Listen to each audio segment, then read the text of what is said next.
Alright, people, this is going to be a long one, so sit back, grab a popcorn and a beer, much like this fine Australian gentleman is about to do, because this is going to be a very, very long list of all the things the Americans, who apparently are completely incapable of naming things, have named the M3. Here we go. Tell us about all the things the US Army likes to call M3. There's a few. So, you have the tank medium M3, which is the elite grant that we've been discussing. You also have the tank light M3, which is the Stuart.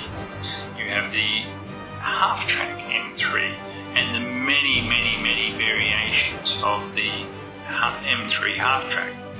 You have the M3 Scout Car. You have the M3 submachine gun. You have the M3 carbine for night fighting, which for 1940 was a very complicated piece of handheld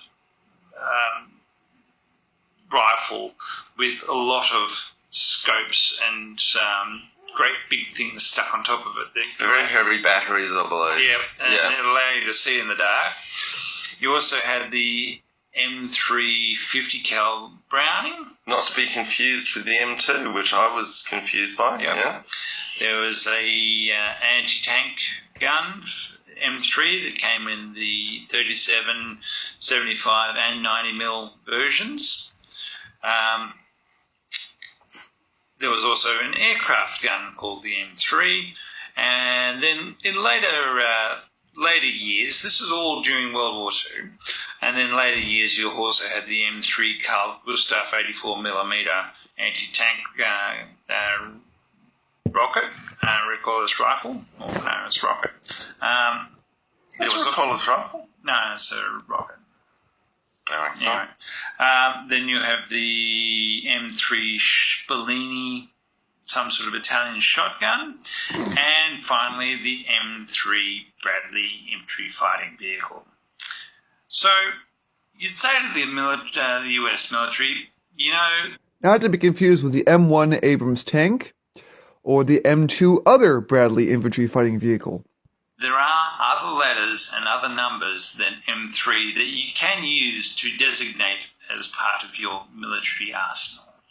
It's a lot, and particularly because this tank was the M3, it had the M3 75mm cannon. It also, I believe, had an M3 sight somewhere on it. You just think in terms of ordering things, it's opening yourself up to trouble. It really was, and you think I know, clear designation. There probably is a longer naming convention for these things, such as tank medium M3, 1942, whatever, painted green.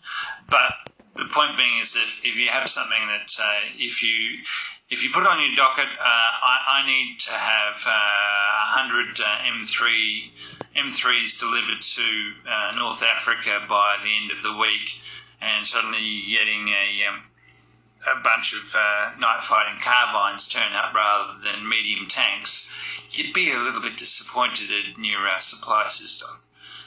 Yeah, well, it literally happens. It still happens. I mean, there's stories about quartermasters trying to order 200 rifle cleaning kits, and the initial for rifle cleaning kit, I think it was some sort of landmine, and so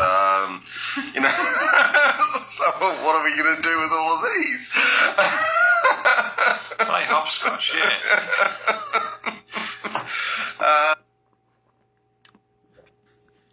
There you go, gentlemen. Proof that the American logistics system is genius.